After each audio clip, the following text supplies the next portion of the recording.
Alright boys, welcome back once again, this time episode number 28, I believe, of our Winnipeg Jets franchise mode. If you missed out on the last one, or the last couple of videos, first of all, we are on pace for a 50-win season. 50, 24, and 8 is our point, or our record at pace here. Perfetti's having a great season, as is Kyle Connor and Nikolai Ehlers and Josh Morrissey. We have 4 people on pace for point per game or higher. Zach Werenski's on pace for a career year. So is Melvin Barker, the guy we drafted first overall 2025. He's finally getting it done on the first line of our roster.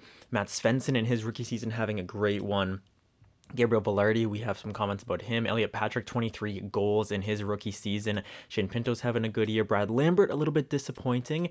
And then Mark Scheifele's getting a little bit older down here. And then Joel Shepherd, who we picked up in free agency, he's having a great year in his first year with us as well.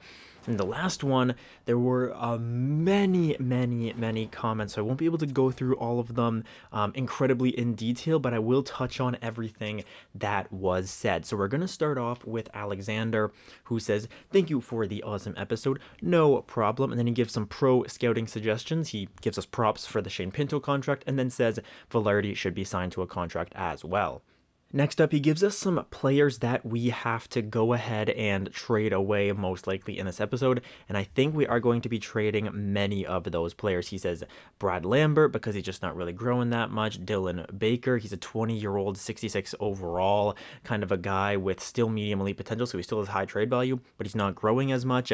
And then Hecton Helmerson, because of the decisions that happened 2 episodes ago, when I traded up for the 5th overall pick, we were thinking, yeah, maybe not so realistic, so we're going to give them a bit more compensation, the Dallas Stars.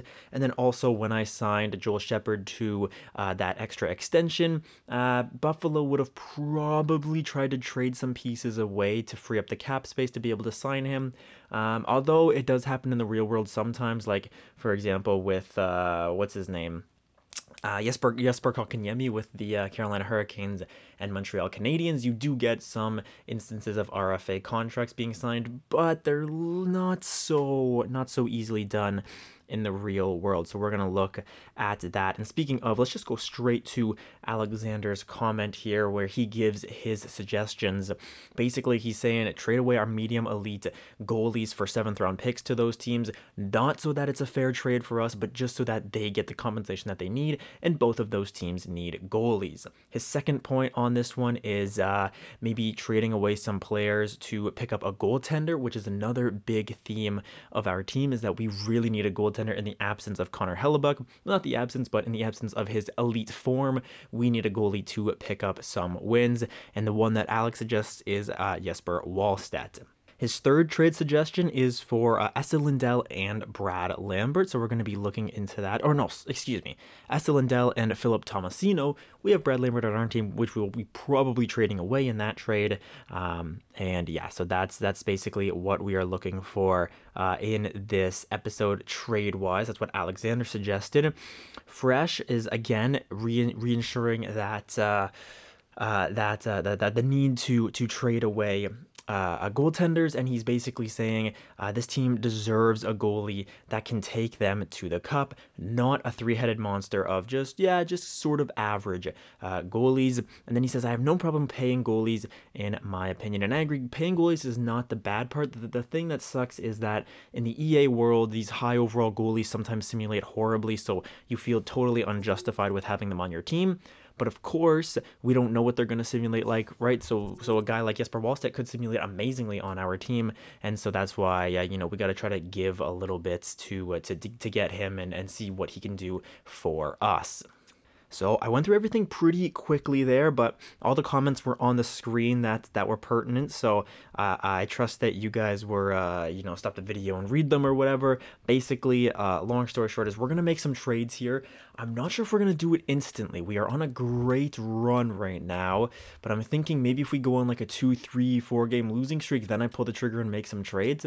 The only thing is I'm concerned that the trade blocks will change, but they usually don't change too much. So let's go ahead and get some games simulated at least here, just until I have to do the scouts most likely. So about until January 20th here, and then I'll do the scouts and maybe make some trades if we're not simulating well. So here we go. Shane Pinto decided to re-sign on that amazing contract that we signed from him. It was 2 years, 2 point something, 2.2 something, I think. That's a 6-3 win, followed by a 4-1 loss, then followed by a 5-2 loss, and Matt Svensson has been injured. Okay, so let me go in and replace these lines. All right, so in his absence, we're going to put Mark Scheifele up onto the second line, and Alexei Protas will come in on the fourth line. And let's see if we can get some wins here now. I got to stop the sim and find out. Okay, so that's 3 losses in a row, as I now have to do the scouts, and we'll see if everybody comes back. And I think I'm going to go ahead and make those trades now after that 3-game losing streak. But first, let me go do the scouting. Okay, guys, so first things first here, finished up the scouting. But we are going to go ahead and make this trade to Buffalo. Again, this is not a trade I'm making to give myself a good value. Matteo Hecht is a medium elite, 69 overall goalie, 21 years old. He's probably going to be an NHL goalie at some point in his career. But we are trading him to Buffalo. They need a goalie in the system basically as well, so this makes sense for them. And essentially we're doing this because of the fact that I'm not sure if we cheesed it really, but we definitely, Buffalo in the real world, if they wanted to keep him, that's a big if. He was also on the trade block, so something to consider there. But if they wanted to keep Joel Shepherd, they would have traded somebody away to free up the cap space to be able to match the offer. So we are doing this simply to make it more worth their while. We take a 7th-round pick back just because it's pretty much the lowest value I can get, and give them Matteo Hecht. So basically you think of the way that we got Joel Shepherd is we give them Hecht, we give them a 1st-round pick, and we give them a 3rd-round pick, all for Joel Shepherd. And all they give us back is a 7th-round pick, and of course Joel Shepherd. So Buffalo, here you go. Have fun with your new medium elite goaltender. So they almost feel guilty saying yes to this deal. Of course, you're making out like gangbusters. And then also over here in Dallas, the same type of situation. Just going over to their draft picks. And again, Dallas is a team that needs some goalies of the future in the system. If we take a look at their goaltenders real quick, they've got Jake Ottinger, but then they've got nothing else. They don't even have a goalie for this year, right? So a goalie that can definitely help them is somebody who's in our AHL roster this year. We forgot to play him games, right? But he's still going to grow. Don't worry, it's not going to be the end of the world. He's still going to grow. He's played 1 game. He had 21 saves. He let in 5 goals, but do not worry about that. He has the medium elite potential, and he will definitely grow. So same type of thing here. I'm going to put the trade on the screen right now, and it would have been Helmerson now. So for the 5th overall pick, we're going to trade them Chaz Lucius, Serge Gamech, a 3rd-round pick, and Helmerson here, the medium elite goaltender, Mikhail Helmerson, for a 1st-round overall pick, the 5th overall pick in the 1st round last year, which is Liam Carlson, and then also a 7th-round pick. Again, this is just a throw-in, and I think that is a much more fair deal. I hope you guys are okay with this, and I do apologize, as always, for not making a trade fair. I definitely want to try to make some trades fair. So just going back and retroactively changing this makes me feel a little bit better, and hopefully it makes you guys feel a little bit better as well. So there you go, Dallas, cheering through the streets. Yep, have fun with that.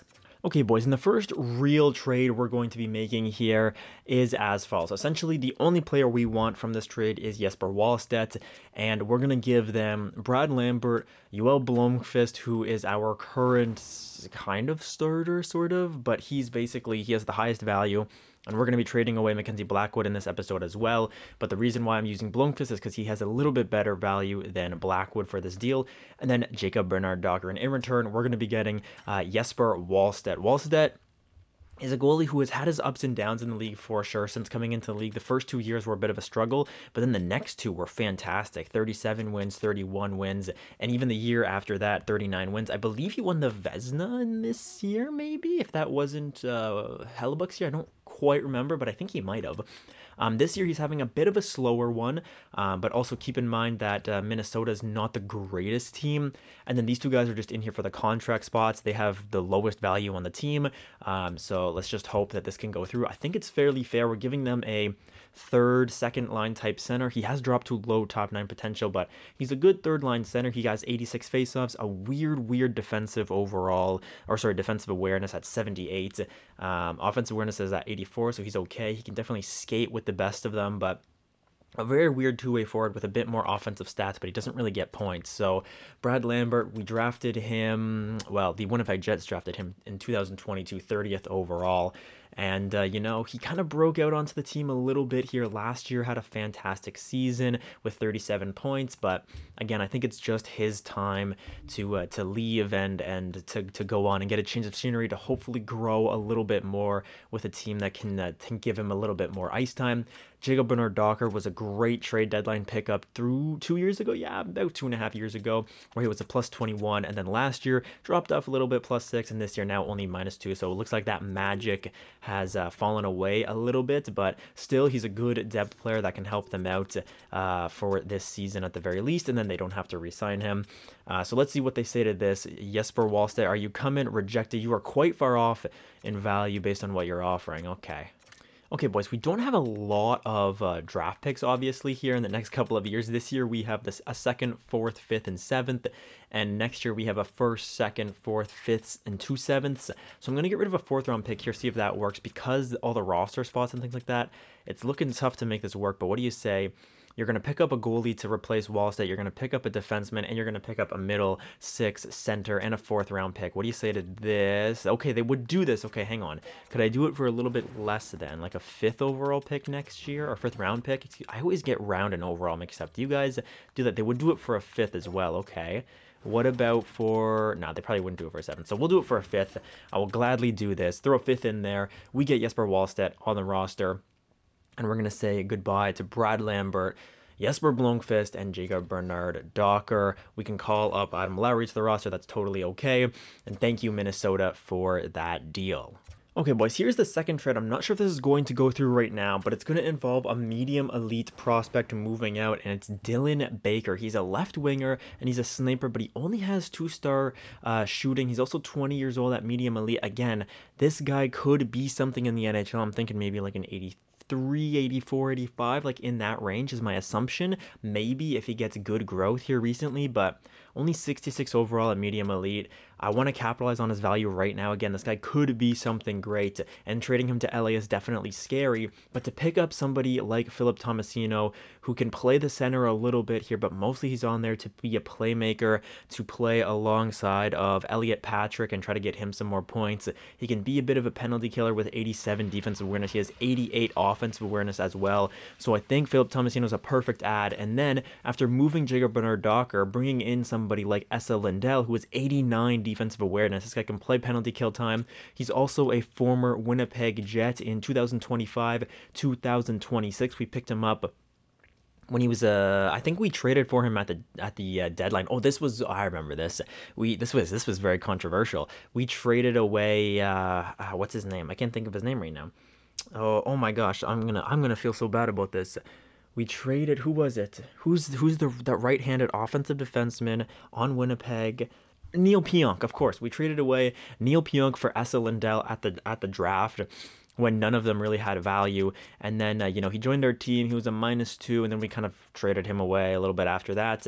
So he's only here for 1 year. The goaltender's just in here to fill the spots as well. So basically, it's Dylan Baker for Philip Tomasino and Esa Lindell, and Mackenzie Blackwood's in there as well. So let's see what they say to this. Blackwood not having a great year with us whatsoever. What do you say, LA? I'm not sure if this is going to go through here, and it would. Wow, this is a really good deal for us in Los Angeles, so definitely we're going to say yes to this one. I hope you know what you're doing. I think it's a bit more fair than that. I mean, we're picking up Philip Tomasino and a defenseman for a medium elite prospect, sure, but there's no guarantees he's going to be anything. So I think that's a great deal for us. LA wanted it as well. They really wanted Dylan Baker, so it works out both ways. Okay, boys, so these are what the new look lines look like. We obviously still have Protas in there instead of Matt Svensson, but nonetheless, we've got Kyle Connor, Cole Perfetti, Melvin Barker on the first line. That's stayed the same. Nikolai Ehlers, Gabriel Velarde, and this should be Matt Svensson on the second line. And then the third line looks like Elliot Patrick, Shane Pinto, and Philip Tomasino, looking real nice in there with 85 overall Tomasino. And then the fourth line of Brendan Coe, Dylan Holloway, and Alexi Protas, but usually would be Mark Scheifele. And then in goal, Jesper Wallstedt, 86 overall, backed up by the 85 overall Connor Hellebuck, who is having a decent year actually right now. So I'm definitely happy with Hellebuck back there. So this is what the scratches look like here. We've got Bankier as our centerman. We've got Antoine Robida, the goaltender, and then Ethan Delmastro, basically. Just some guys we can throw in there if stuff goes horribly wrong, but Matt Svensson is injured. So let's see what this new team can do. Well, let's jump into some simulation and see how the boys perform. We have a tough matchup up against Colorado 2 games in a row. So we'll see Wallstedt at his new home in Winnipeg, and then we'll see Hellebuck the next night. And we'll go in and watch both of them. Why not? I've done all my scouting that I have to do, so let's hit the road here. First period, that's going to be 0-0. And it's going to be nice to see how Jesper Wallstedt can perform in the real-time simulation as well, because this is how we simulate the playoffs. So let's hope for some good numbers. Second period now still remains 0-0. Okay, these two teams fighting a very defensive battle out here. And I wonder who will find the chink in the armor first. Our penalty killers get that done off the explosive Colorado Avalanche. Another one goes their way.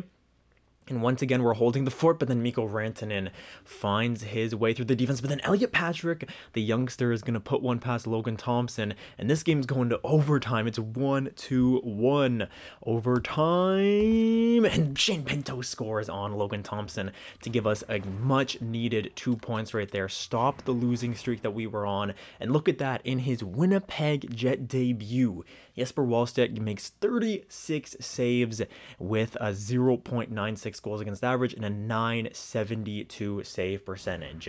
Those are ridiculous numbers. All right, Matt Svensson has returned to the lineup. I do not think that he's fully healthy, so I'll be dropping Bankier off the roster. He can go down to the AHL. Nobody claimed him off waiver, so we're all good there. And then I'm just going to change out so that Hellebuck is starting this one. And then we can get the real simulation underway. Let me just make sure. Yeah, Svensson's not fully back yet. Hellebuck will start this next game. And here we go, at Ball Arena, January 21st. Let's see if we can get back-to-back wins against the current Central Division leaders. That would be huge for our confidence. First period, 1-1. Cale Makar scores on Hellebuck, but then Mark Scheifele scores on Akira Schmid. These two teams seeing each other for the second time in as many days. Second period now, that's 2-1 for us. Josh Morrissey scores on Akira Schmid, and the third period is now underway. Perhaps Liam Carlson got a point on that Josh Morrissey goal, maybe. We don't really know, but it could be for sure, as Connor Hellebuck here is trying to do the exact same thing that Jesper Wallstedt just did to the Colorado Avalanche. And this new team, I don't want to say it quite yet, but these boys are clicking out there in the real-time sim at the very least. And look at that, 2 empty net goals back-to-back within 34 seconds of each other. Scheifele gets a goal, and Cole Perfetti also gets a goal. Scheifele picks up 3 points. Akira Schmid made 30 saves, but it was not enough to get the win, and Josh Morrissey with 2 points. Those are huge back-to-back victories over the Colorado Avalanche. So let's see how we do in the calendar sim now, because I don't know, man. A calendar sim has been interesting for us, to say the least. Matt Svensson's fully healed, but we're on a bit of a winning streak, so let's just continue for now. I will stop the sim, though, after every game, just to make sure that he doesn't miss out too much. Okay, but that's 2 in a row now, and maybe this goaltending change has really brought us to life. But as soon as I say that, we lose 7-0 to Arizona. Let me throw Svensson back in there. All right, so the lines are looking the same. Now let's just take a quick look here. What's Tomasino been doing? He's got 1 point. He's a +1 in 5 games. Okay, I would like to see more, but not the end of the world. Wallstedt, how many games has he played for us? He's played 4. He's 3-1. He has good numbers as well. And what about Esa Lindell on that the third defensive pairing? He is a +1 with no points. I will gladly take a +1 out there. Let's make sure these guys are still doing okay. Yeah, Carlson +4. Joel Shepard's +20 now, so he's gone up from his +18 that he was before. So that's nice to see, and it looks like these lines are doing just fine here. We're up to 30 wins on the year, and I really don't think I'm going to be making any more trades. I don't think. We can go and take a... We could see Jesper Wallstedt's old team. Yeah, why not? Let's jump into it. What the heck? I know Alex said he wanted some longer video, so let's jump in and watch some games here. Here's up against Minnesota. Jesper Wallstedt facing his old team, but they know how to score on him. Good lord, Matthew Boldin, Marco Rossi, and Clem Costin all score, but luckily Melvin Barker gets a power play marker. Dylan Holloway scores, and Cole Perfetti. So 3-3, and we are obviously seeing Joel Blomqvist as well, so definitely a duel of the goaltenders here. Who made the trade? Who was it better for?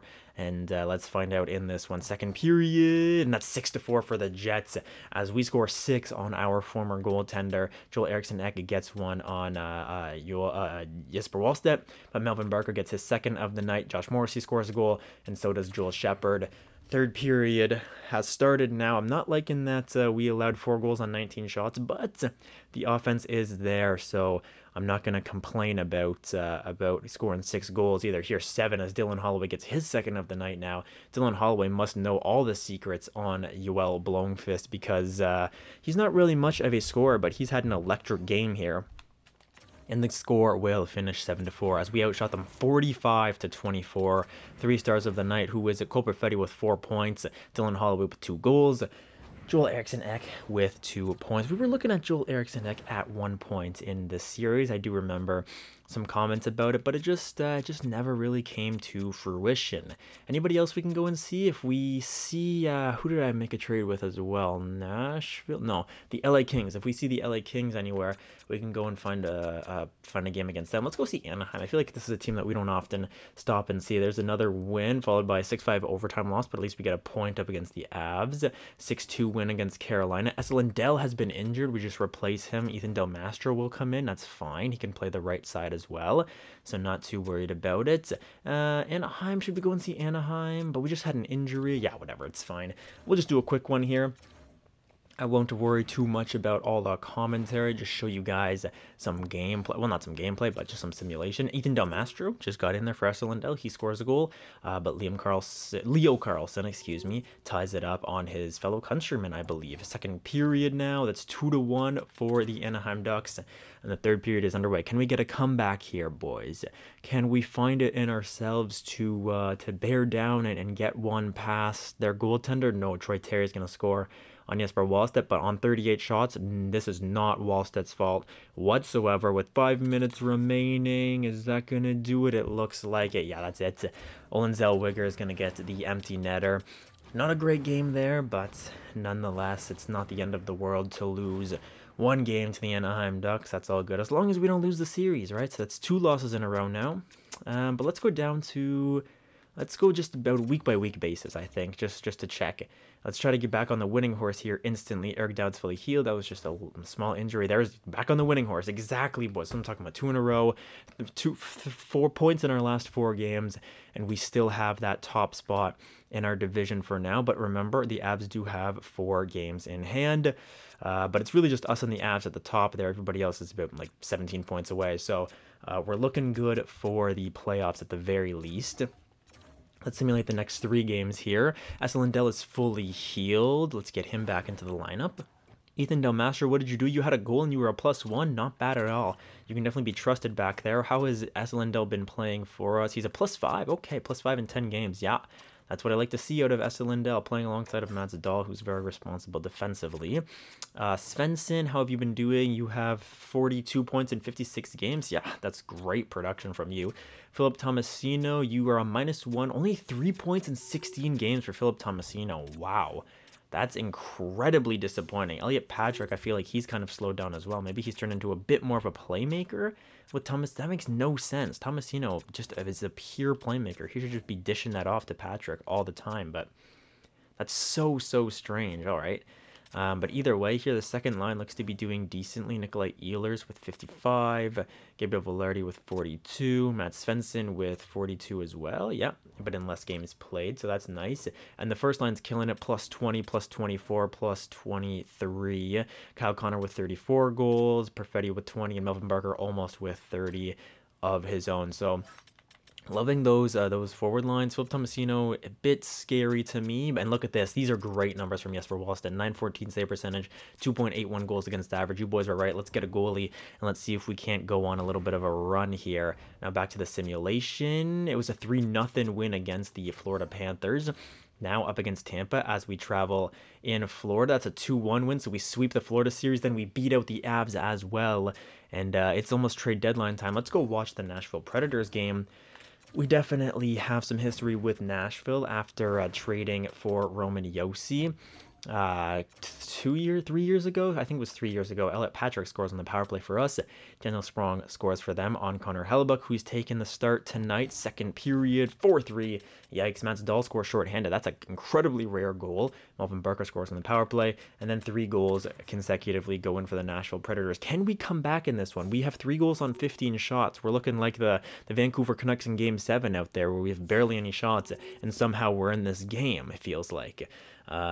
Sorry, Vancouver fans, that might be a little bit too soon for that one, but 5 minutes remain in this one, and Daniel Sprong gets his second of the night on Connor Hellebuck, and I suppose that's what I get for chirping the Vancouver Canucks, huh? But we are now at the trade deadline day. I mean, we are 39, 19, and 6.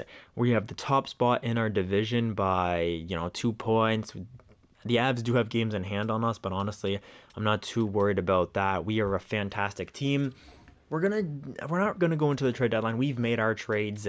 We've gotten a goalie. We've gotten a middle six player. Even though Tomasino's not really been impressing me, we can also move him up, try to get him more production with a guy like Kyle Connor, or we can even move him down in the lineup for like Mark Scheifele. We can give him some power play time, things like that, right? There's definitely things that we can do. So we're not gonna go ahead and make any trades. I'm loving how our defense is looking. I'm loving how our offense is looking. We're playing fantastic. Here's a blockbuster of a trade. Kirill Marchenko goes to the Edmonton Oilers. That's going to make our playoff run a little bit more difficult. Peyton Krebs goes back to Buffalo from Chicago. Wow, so Chicago selling off a little bit here, which is interesting to see. I mean, yeah, they're in the wild card hunt. They have 62 points. They're in the hunt, but it's not looking too likely. Let's go take a look at the other trades that went down. So we're going to start at the bottom here. Wyatt Johnston goes to Edmonton, and Thomas Harley. Remember, this is not the real world Wyatt Johnston and Thomas Harley, because they go for somebody named Fata and a 3rd round pick to Dallas. I mean, that would be a huge steal in this universe. Who else is moving? Ivan Barbashev to Columbus. The big trade of Kirill Marchenko goes to the Edmonton Oilers. So Edmonton loading up a little bit. Buffalo acquires Roman Josi and Jeremy Lauzon and Libor Hayek. So a trio of defensemen go over to Buffalo. Interesting stuff. Washington picks up JT Compher for Martin Fehervey and Samuel Fagemo. Andrei Burakovsky goes to Toronto in exchange for a 2nd round pick and a prospect, it looks like. Some pick swap between Montreal and Chicago. Marc LeBlanc for Alex Newhook. Tristan Jarry is now a New Jersey Devil. Jarry was somebody who we were somewhat considering as well.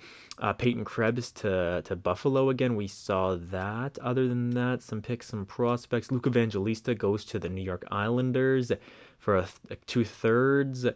And other than that, mostly just picks, prospects, some moving around. So not too much going on there at the deadline. I think we might have won the deadline, picking up a goaltender and an 85 overall player. But we can go and see the new look Edmonton Oilers as well, who now have, who was it that they had? I don't remember, but they did make some trades. They are 44, 16, and 4 as well, so they're definitely having a fantastic season. Mark Kastelik, 83 offensive awareness, 81 defensive awareness. He's a good physical guy. Obviously, as a Sens fan, I'm a bit biased, but we don't need him on the roster. We have some guys in the AHL that can play that type of a role. Boston has fired their head coach as we win 4-0 over the Seattle Kraken. Let's go see Edmonton. Take a look at Connor McDavid, Leon Draisaitl. I believe they're both still here. And all these new guys that they decided to pick up at the trade deadline. Again, I'm forgetting who it was, but Elliot Patrick scores on the first shot of the night. And we're up 3-0 after the first period. Melvin Barker scores, and so does Gabriel Velarde. We got 3 lines of scoring, all even strength, getting past Mads Sogard. Second period now, 3-1. Andrew Peak gets one on Hellebuck here, but then Kyle Connor is going to regain our 3-goal lead. Power play opportunity now goes nowhere, but that is a-okay with me. Another power play opportunity now, and it's a long one, goes nowhere. In the real world, Just to give you guys a bit of an update, as Elliot Patrick gets his second of the night, I'm currently watching the Edmonton-Dallas game, doing a bit of multitasking here. I just have it on in the background so I can look over whenever it's going on. That's a great game from us as we win 5-1 against what might be the President's Trophy favorites in the Edmonton Oilers, and Hellebuck shuts them down as well, which is beautiful to see considering the fact that they have some lights out players, obviously. So to be able to see that from our backup goaltender is fantastic news. Let's just go 1 week at a time here and see how we can simulate. That is a 5-3 win against Calgary, followed by a 5-3 win against Toronto, and then a 3-2 win against Buffalo. We are on a 5-game winning streak. Let's go another week and see if we can keep this streak alive. William Trudeau, love the name. Let's not get political here. Okay, William Trudeau. It's a 6-5 loss to Montreal, followed by a 5-4 loss. Yeah, see, as soon as I start talking about politics, we lose. This is why I never get involved with politics. And we have already clinched the playoffs, boys. Wow. We are one of 3 teams to have clinched the playoffs with only playing 70 games on the season. The Avs have clinched with 69 games played. That's insane, insane stuff. We can go see Dallas. So Dallas is a team that we made a big trade with in the offseason, so let's take a look at them. Chicago, our mortal enemy, beats us in a shootout. Then we lose a couple of games in a row there. We lose to Vegas. We lose to the Edmonton Oilers. Now let's go take a look at these Dallas Stars. And then the last game of the season, why not have it up against the Toronto Maple Leafs? We were on pace for 50 wins at the start of this episode, so let's see if we can get there. A win here would be critical in that pursuit. So let's try to do this up against Carl Trigg, Jason Robertson, Rupe Hintz, all those guys in Dallas. First period goes to us. Zach Werenski gets one past Jake Ottinger. Second period now goes to Dallas as they score 2. Dan Ford and Robertson both score on Jesper Wallstedt, but it's not a bad game from Wallstedt just yet. We just need to find the offense to get one past Ottinger. This is the scary thing with Dallas is whenever we match up against them in the playoffs, and we've had some battles with this team, it always goes 6 or 7 games where we have to try to get past Jake Ottinger, but it's really tough to score on a 91 overall goaltender, and Sonny Milano gets the third of the night as the Dallas Stars beat us 3-1, and we are now on a 3-game losing streak here. Do I make some changes, or are we getting a little bit complacent now that we know we've clinched the playoffs and we've clinched second place pretty much? I mean, I don't see how. Yeah, no, we have clinched second place in our division, so get a little bit complacent here. We're probably playing the Blues in round 1, so maybe we go and watch them. That could be fun. Yeah, let's do it. Why not? This has been a pretty quick episode, so let's take a look here up against St. Louis. They are 39, 32, and 5. Let's get a win here, boys. First period goes to us. Elliot Patrick scores on Alexander Georgiev. Second period goes to us again. Dvorsky gets one on Jesper Wallstedt, but then Matt Svensson scores a rare goal, and Mark Scheifele gets one as well. Up 3-1 here in the third period. Let's see if we can close the door now. Before, we have had great difficulty doing this, shutting the door down in the third period with our former coach. Oh my gosh, and with Hellebuck between the net. And once again, we have blown a at least 2-goal lead here in the third period. Do we blame Jesper Wallstedt? Do we blame the defense? Do we blame the coach? I don't know, boys, but we're going to overtime. Let's try to get the win here. And oh my gosh, I can't even pronounce these names. Buschinger is going to score on Jesper Wallstedt, and we have a huge third period collapse in St. Louis. I do not like to see that. That does not bode well for our playoff lives here. We will simulate to the last game of the season. Hopefully the calendar can do us better. We get right back on the winning horse, then an 8-2 loss, followed by a 3-1 win, and the Targaryen Karlathy has been injured with a concussion. That's got to be his nickname. We've got to find a way to get him into the NHL, the Targaryen. That would be fun. Okay, either way, looks like we're not going to end with 50 wins like we were supposed to, but 47 is still nothing to sneeze at. It could be 48 with this win over Toronto as well. So let's see. As the second period of the Dallas-Edmonton game starts up in the real world here. First period, it's Winnipeg who gets the 1-0 lead with Melvin Barker getting a goal past Elvis Merzlikins. Second period now, 4-1 for us. That's what I like to see, boys. Do not catch your foot off the gas pedal here. We're in the third period. I know it's the end of the season. I know this game doesn't mean literally anything for us, but do not blow another third period lead. I just can't stand it when we do that. There's 5. Let's go. Gabriel Velarde scores 1. There's 6. Keep pouring it on, boys. Keep your foot on the gas pedal. Step on the neck of the Toronto Maple Leafs. Crush their spirit as they enter the playoffs. Yes, Kyle Connor puts one in as well. There's Nikolai Ehlers with his second of the period. This is what it should look like in the third period. You don't just sit back and let the other team press you, all right? So that game against the St. Louis Blues, maybe we've learned from it now. We have a new coach, we have a new goaltender, we have a bit of a new team. Hopefully, that game against Toronto feeds us with confidence that when we have a lead in the third period, you keep attacking as much as possible. You step on their necks, you cut their circulation, and you win the game, all right? So that's what I like to see out of us. For sure. Just waiting for everybody to play their 82nd game, and I think we're good there now. And now let's go take a look at the stats as we finished second in our division. Cole Perfetti, another fantastic season from him, but we will get to that in a second here. Okay, let's look at the team statistics. In the entire league, we are the 4th best team in the league. The President's Trophy winners, though, are the Colorado Avalanche, so we have a tough division with the Avs, the Oilers, us, the Ducks, all being in the top 5 teams. So 4 out of the top 5 are Western Conference teams out here. So we had a 48, 24, and 10 record. Pretty good record here, 3.64 goals for per game. Where does that put us? 3rd best offensive team in the entire NHL. 3.02, I'd like to see that below 3, but it does put us as 8th best defensive team in the league. I do not like that Colorado was the best offensive team and one of the best defensive teams as well. They're the best offensive team at 3.94. And they are the 1, 2, 3, 4, 5, 6th best defensive team. That is a scary, scary sight. Our power play was fantastic at 24%. That is good for what? Good for 5th or so? 1, 2, 3, 4. Yeah, 5th place in the entire NHL. But really alongside, we're 1% worse than Carolina. We're 1.5% worse than the Canadians. But the New York Rangers have a lights-out power play just like they do in the real world, so congratulations to them. And our penalty kill was pretty good as well, 82%. I will gladly take that. This is 8, 9, 10, 11, 12, 13, 14, 15, 16th, right smack dab in the middle. We have the 16th best penalty kill. We are road heroes. We are the 2nd best team on the road. Are we like one of the worst home teams? No, we're kind of in the middle a little bit, but where are we? 8, 9, 10, 11, 12, 13, 14, 15, 16. Yeah, we're smack dab in the middle as well. And our home wins. Haven't had a great last 10, but hey, we're in the playoffs. We're the 4th best team in the league, so we definitely have a claim to make towards that trophy that everybody is vying for. Looking at the individual statistics now, and it is okay. So midway through the season, we had 4 people on pace for point per game seasons.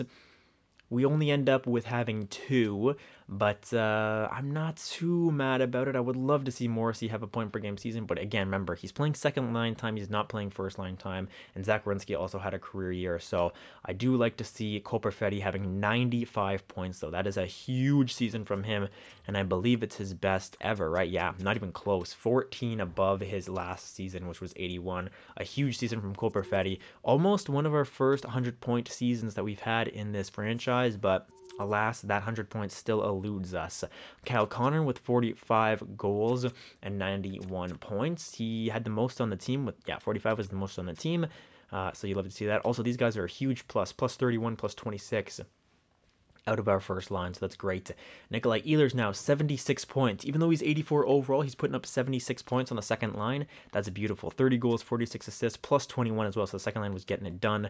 And then Melvin Barker, that other first line player, with 42 goals as well, 31 assists for 73 points. I mean, if this guy had a bit more assists, he might have had a point per game season. but as his second year in his career, I think his second career year, he goes from 33 points on the third line to playing first line time and having 73. That's a huge jump, and we're very glad to have Melvin Barker on this roster. Josh Morrissey is our best defenseman points-wise with 68. He's a plus 17 as well, so him and Liam Karlsson definitely got it done. Zach Werenski had a career year at 65 points, I'm pretty sure. Yes, it was, by far. Moving on, Matt Svensson in his rookie season. Matt Svensson scores 61 points with us in 77 games played as well, so that could have been up there at like 65, 64 points, 22 goals, 39 assists. He was a plus 18. That second line was doing wonders for him. And Gabriel Velarde with 60. This is a good year from him as well. A career year for Gabriel Velarde, is it? Yeah, it is. It's a career year from Gabriel Velarde on that second line. Elliot Patrick in his rookie season, he scores 33 goals, nothing to sneeze at. Philip Tomasino, disappointing from Philip Tomasino. Hang on, I'm sorting by points. I need to sort by, yeah. Only 9 points in 37 games from him. He was also a -2. A bit disappointing, to say the least, but hopefully his overall in the playoffs can help us out as he has a contract for the next 2 years. Mark Scheifele at 30 on the fourth line. Shane Pinto at 29. Dylan Holloway 26. It's exactly what I wanted out of Dylan Holloway. Joel Shepherd only 18 points, but look at this, plus 33. That's exactly why we picked him up, to be that defensive defenseman for the first line forever. Liam Karlsson only 18 points in 82 games, plus 9, but his rookie season, I'm not worried about him at all. He will grow, and he will eventually take the place of a guy like Josh Morrissey. Esa Lindell, 17 points on the year with us. He had 8 points with us, and he was a plus 6. That's a great production out of him.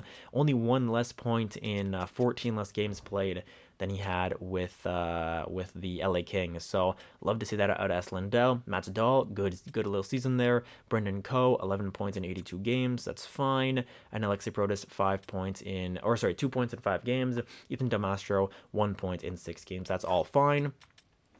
Now, looking at our goaltender, Jesper Wallstedt, 33, 22, and 8. 3 shutouts on the year, a .905 save percentage, and a 3.03 goals against average. With us, he went 18, 6, and 5. That's big. 2 shutouts as well. .905, 303 goals against average. That's a good season out of Jesper Wallstedt, playing 30 games with us. I will gladly take that. And Hellebuck as well had a fantastic season. 14, 6, and 1 at .915 save percentage, 2.54 goals against average. Those are big time backup goaltender numbers. Rookie skaters, I am looking for Matt Svensson to potentially win that Calder, but we shall see as we take a look around the entire NHL. It's Austin Matthews winning that Hart Trophy. Cale Makar is right up there with him. Mitch Marner, Nathan McKinnon, Cole Cawford, all the usual suspects over here, getting some hardware for their respective teams. Connor Bedard, our mortal enemy. Cole Perfetti is tied with Connor Bedard in points, though. Connor McDavid, of course, only 93 points on the year. Then we get to Kyle Connor, Alexander Barkov, Matthew Poitras, all these guys. The defense, the Norris Trophy is going to go to Kale, and it's not even close. He had 102 points this year. He was a plus 33. I mean, these guys are they're absolute monsters over there in Colorado. They have crazy point getters. Josh Morrissey's up here, though. He was like the 6th or 7th best offensive defenseman, as is Zach Werenski as well. Who had the best plus-minus for defensemen? It was Evan Bouchard and Mario Ferraro. Wow, what a line. Evan Bouchard and Mario Ferraro. All right, fair enough. 2 offensive defensemen? No, Mario Ferraro is a 2-way, but he's only an 82 overall, so yeah, what the heck do I know about building teams, right, boys? I don't know. Joel Shepherd is up here at least, but yeah, they've got a great defensive pairing over there in Edmonton. And now for the goaltenders, what is it? Logan Thompson on the President's Trophy winning Avs. That's fair, but Vitek Vanacek will probably get it with 2 less wins, but a way better save percentage and better goals against average as well. Probably goes to Vitek Vanacek. Does the Vezina Trophy. Ilya Sorokin also has a claim for it with a .923 save percentage. Crazy stuff out there. Rookie skaters now, and it is Matt Svensson who wins that Calder. 61 points. Maybe they'll give it to Aiden Kaminsky because of the goals. But I think Svensson deserves it. He was also a plus 18, where Kaminsky was a minus 21. He only had 20 penalty minutes to Kaminsky's 57. Kaminsky had 307 shots. So I think Svensson definitely has a claim to that Calder Trophy. And in third place is Elliot Patrick as well. So the future does still look bright here in Winnipeg. Are there any rookie goalies that can lay a claim to it? Maybe, but I don't really think so. Only a 903 save percentage, 2.98 goals against average, low elite goalie potentially, but nah, I don't really think that's gonna be a storyline. I think it fairly comfortably goes to Matt Svensson, but 34 goals definitely impressive in your rookie season. Now, boys, the trades have been done. The season has been simulated. The only thing left to do is to find out who we're playing in the round one of the Stanley Cup playoffs. And it is the St. Louis Blues. So you guys know what we do. Take a look at these lines and see what we're dealing with in the first round here. St. Louis, oh my goodness, yeah, they have all the X Factors, and I believe these guys won the Cup a couple of years back as well. I remember Jaden Allman, he went like first overall, yeah, in 2027, so this guy can get it done. Sniper, how many goals did he have this year? 34 goals, okay, so it's actually not crazy. He didn't set the world on fire or anything like that. 76 points, 34 goals, I mean, kind of a contract is he on? He's still on his ELC, it looks like, so very strange stuff, but okay. It's kind of a weird position, but yeah, this team looks amazing. 87 overall, Pavel Buchnevich, 91, Robert Thomas, and then 88 Jordan Kyrou. Monster first line. I would say it's better than ours, considering the fact that we have Kyle Connor, kind of same overall as Robert Thomas, but then we have Cole Perfetti, same overall as Jordan Kyrou, but then Buchnevich much better than our Melvin Barker. Although Barker does score like 30 goals, so maybe he can get it done. Second line of Zachary Bolduc, Jaden Allman, and Oscar Olesen. Pretty similar to ours, but I would still give them the edge in the top six. I think they have a great second line here, especially with Jaden Allman. Zachary Bolduc, what did he do for them? 68 points this year. Yeah, that's a great second line. And Oscar Olesen, 63 points. So yeah, the second line can definitely score despite their overalls. They can get it done. Tarek Parasek, a medium elite 6th overall selection in 2024, hasn't really grown very much. He is a sniper as well. Not great shooting. What has he done for these guys? Yeah, really a 30-point guy. That's tough. Usually a medium elite player drafted that high will grow. Then Otto Stenberg, medium top 6, and Jake Neighbors here. I think our third line's probably a little bit better with Philip Tomasino out there, and we have, what's his name, Elliot Patrick, who can score a lot of goals for us, even though he's a low overall. He can get those goals in for us. Then their fourth line is fine, pretty similar to ours. I'm not too worried about that. But on defense, this is where we really get them. Our defense looks way, way better than theirs. They have 76 overall Nico Mikkola with Cohen Yandel as their third pairing. They also have 79 overall Michael Buchinger as a second pairing guy, and then 79 overall Virgilio as a first pairing guy. So I think our defense looks way better than theirs. And in goal, Alexander Georgiev, same kind of a goaltender as Jesper Wallstedt. I don't really think either team has a crazy advantage over the other in goal. So it should be a big battle. It's basically their top six against our depth, as it pretty much is throughout our entire series here. When we played the big dogs like the Edmonton Oilers or the Colorado Avalanche, they always got the crazy superstars, and we've got a lineup that we think every single line can score on it. So what do you guys think? What do you like our chances going into the playoffs? You know, wish us luck in the next episode, which will be coming out on Tuesday, as we have videos Tuesdays, Thursdays, and Saturdays. So I hope you guys enjoyed this one. Give it a like and comment what you guys think of the series, what you guys think of this playoff run. Do you think this is a year where we have to make it past the first round? Personally, I would definitely love to make it past the first round. Or at least put up a fight in the first round. We are definitely the favorite going into it, so I want to see us either, six games minimum, but I want to see us get to that second round this year, try to build off of what was a great regular season. Also, last thing, hold up, what am I doing? I pride myself on doing the comments, but hang on a second. Looking at all expiring, Gabriel Velarde, for his demand hasn't really changed, so I think we can run this. We can even do a 3-year deal to keep his demand low, but nah, I'm gonna go 2 years right before we end off this episode. If you guys stayed here, shout out to you. 2 years, $4.55 million for a 60-point second line center. Gladly, I will put that on the roster. Gabriel Velarde, let me know what you say to that next episode, my friend. We have guys like Esa Lindell who would want to come back, but he's 35 years old. He wants 5 mil. We're going to wait on him, obviously. Not going to probably re-sign him. And all these other guys down here, not worried about them. They're just going to take like $1 million deals. So going into the next one, let me know what you guys think our chances are. I hope you enjoyed this one, and I hope you guys have a great rest of your day. I'll see you in the next one, everybody. Peace out.